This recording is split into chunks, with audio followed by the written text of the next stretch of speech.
Now, the question that's tormenting us, why is George Clooney being blamed for trimming the profits of a men's grooming brand? We're going to find out in just a moment as we take a look through the business pages of all the Sunday papers with the broadcaster and businesswoman Margaret Mountford and the PR guru and co-founder of Seven Hills. He's Michael Hayman, MBE. And congratulations on that, Michael. Thank you very good to see you. We're having such a good time in the green room now. I'm going to call you Mick and Man. Double act there. Margaret, well, come on, enlighten us. So what's George Clooney done?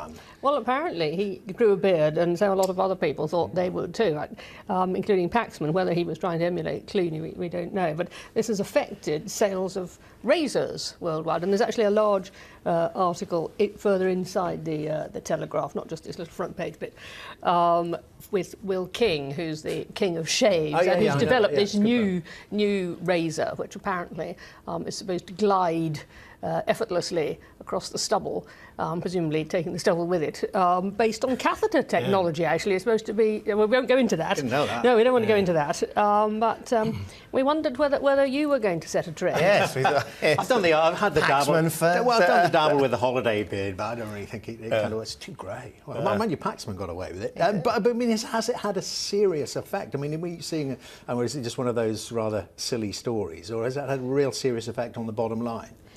I think it probably has had a bit of effect, or maybe there's just a trend, and that's part of it, and you can't say that's the cause, but there may be the effect. Indeed. Okay. It's the war of the shaves. I mean, he's a big. I mean, I know Will King very well. I mean, he's a man for campaigning, and you know, he's got sort of Gillette in his gaze, but actually there is this other big social trend, which is we're becoming a hairier nation, I guess. I mean, people aren't shaving as much as they used to. A lot of younger men. I mean, they're doing the film King. Another way of keeping warm, presumably. But Paxman shaved it off and said it was all so 2013, so maybe it's over now. So well, that's it. New year, new opportunities. Absolutely. Close to shave. Okay. Now, your first story, Michael, is retailers in fight back after supermarkets hit, and some of them had a pretty bad Christmas period, didn't they? Well, I know. I mean, I was just thinking about this. I mean, it feels like this story is more changeable than the weather at the moment. I mean, one minute it's sort of dark clouds and then it's a bit of blue skies. I mean, and I think that's partly because we are in this very, very interesting period where we're at the beginnings of an economic recovery. And, of course, not all the stories are great. But whereas last week was very much about the sort of the food supermarkets and showing some really sort of fairly sort of poor results, this week is all about the retailers and what they're doing. And what you're seeing is that there's a battle on the high street, but I think the most important trend has got to be the online revolution, where the UK is the #1 online trading nation in the world for consumer purchases. And those that don't get that are going to get left behind. I mean, there was particularly that growth, wasn't there, of click and collect, whereas, you know, if you're not in, you still get it. You don't have to go down the sorting office or ring up UPS or DHL, whoever it is, and say, come on another day. Yeah.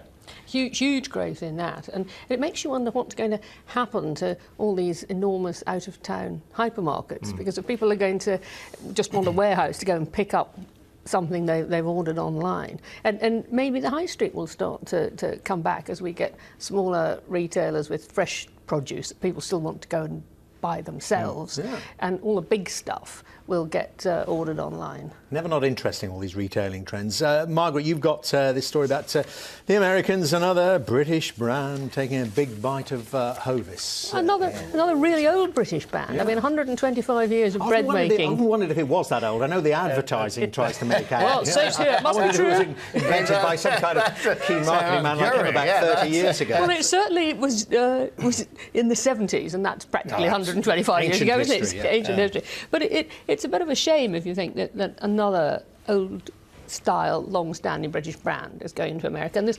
wonderful photograph of Alec Gore sitting in between some actresses and models, none of whom ever look as if they've eaten a slice of bread in their lives. That's right, they absolutely don't. And he's quite a character, this guy. But I think it comes into another interesting fact, which is that, you know, how brands sort of go up and down, and what you see is that other sort of bread brands like Kingsmill have been getting it nailed on gluten-free and all sorts of other sorts of things, and Hovis is right for a makeover. And by the looks of this guy, he's a bit of a character, professional poker player, lots of sort of things that he's sort of bringing, I guess, to the table, and Hovis will be shaken up.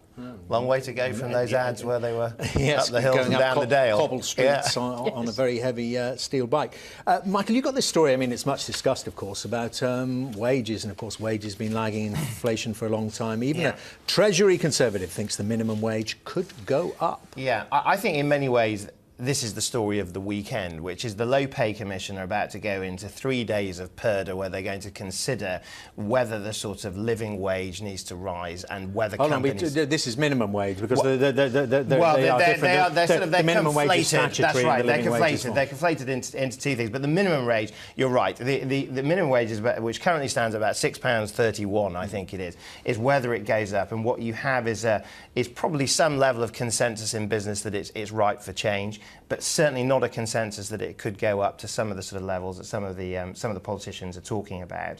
I think that what you've got is a very, very mixed picture in the UK economy at the moment, where London could probably take it, but there are large parts of the UK economy, and certainly many people in small businesses, that would be very, very concerned at this stage to changes in the minimum wage. Because it is a huge political debate, with Labour shifting their attack as the economy picked up, Margaret, to this cost of living. Who is feeling the benefits of recovery? Well, an increase in the minimum wage would make a difference to that political argument. It would. It would also make a difference, they say, or some say, to the benefits bill, because according to the Institute of Fiscal Studies, for every pound the minimum wage goes up, 50p is saved on benefits, because of course the minimum wage is not a living wage, and an awful lot of people earning the minimum wage are also getting tax credits or other forms of income support from the Treasury. So in a way, having a low minimum wage is subsidising particular employers, but the government isn't having a choice in which employers it's subsidising in that way. Yeah, but it's interesting is that